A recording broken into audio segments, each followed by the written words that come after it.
YouTube launches a new useful feature called corrections that helps you avoid refilming of videos that have errors in them. OpenSea NFT platform migrates to a new Web3 protocol to increase transaction efficiency and to reduce gas fees. Twitter releases two new features. One is product drops and the other is location spotlight, which could be helpful for churches. All this and much more coming up in this week's edition of the Connected Church News with me, Natchi Lazarus. Welcome. This is the show that brings you the top 5 digital, social, and Web3 news you need to know for this week in just 5 minutes. Let's get started. YouTube has released a new useful feature called corrections to deal with videos that have errors in it. Have you ever had a situation where you upload a YouTube video and then after some time, after a little bit of engagement and comments and the video is doing so well, and you realize that there is an error in the video? For example, you misquoted a scripture, you said one Bible verse instead of another or something like that.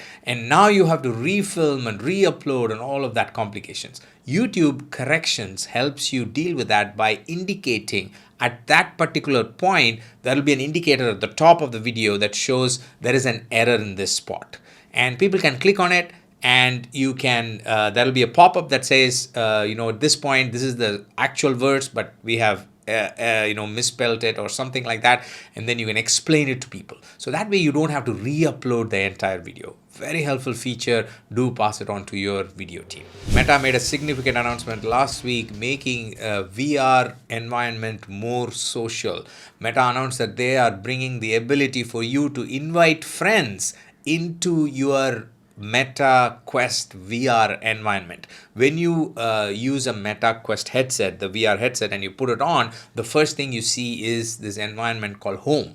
So far, it's just a place you start with and then go ahead and do other things. Now, Meta is saying you can invite friends who can come and hang out with you inside that location called home. It is almost like a news feed. That's like the main area where you interact with people. Right now, you interact with other people in news feed in a vertical scrolling environment. Now you will do the same interaction with your friends in an interactive VR virtual environment. So very interesting announcement, and it's a step towards what Mark Zuckerberg has been talking about, making virtual experiences more social. Twitter released two useful features last week. One is called Location Spotlight that lets you highlight your location of your ministry under your Twitter bio. So right below your bio, you can have a card that displays your location information, your operation hours, and so on. Because usually people come with a question like, when is the service or where is it located? So this feature could be especially useful for churches and location-based ministries. So do take a look. This is available only for professional accounts. So you might want to convert your Twitter account to a professional account, which can be done inside the app very easily. The second feature is called product drops that lets people get a reminder. Like if you're going to have a launch of a fundraiser or some kind of a product-based promotion for your nonprofit or ministry, you can let people set reminders so that once they click on remind me, they will be reminded by Twitter when the launch happens. Very useful. Hi, do you find this news bulletin useful? Then I'm going to ask you to help us reach more church and ministry leaders like you by clicking the like button. Thank you so much. If you have not yet subscribed or clicked the bell notification, then you might want to consider doing that because you will not miss any news episode that we upload every single week. Now let's get back to our news item. WhatsApp users can now safely migrate their WhatsApp data from an Android phone to an Apple iOS device. Earlier, the feature to go from an Apple to an Android device was released. We reported this right here in this news a while ago. Now they have released the reverse direction. Now this announcement is important because, as you know, as ministries, we may have to constantly change devices because your WhatsApp account may be handled by a volunteer or a staff member and so on, and you might want to constantly change devices. So this feature could be useful. The announcement came from the CEO Mark Zuckerberg on his Facebook post where he said we are adding the ability to securely switch between phones and transfer your chat history, photos, videos, and voice messages between Android and iPhone. Very useful.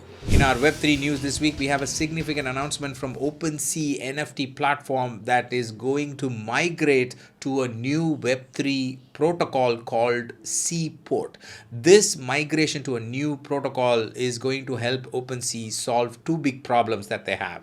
One is very high gas fees associated with the transactions. If you've tried to do any NFT transaction, you know the amount of fees you pay just to make that transaction happen. Apart from the purchase cost, there's going to be a big fees for the transaction. Now that is going to reduce significantly with this new move to a new protocol. In fact, the headline says launching Seaport saving the community millions in fees. So that's the kind of impact it's going to have. The second impact or second solution is improved efficiency. The current system is not very efficient in terms of transactions. So that is going to improve with OpenSea's migration to the new Seaport protocol. Those were the top 5 news items I had for you this week. DM me on Instagram at Natchi Lazarus if you have any questions or thoughts. I'll see you next week. Until then, you stay connected and stay blessed. God bless you. Bye-bye.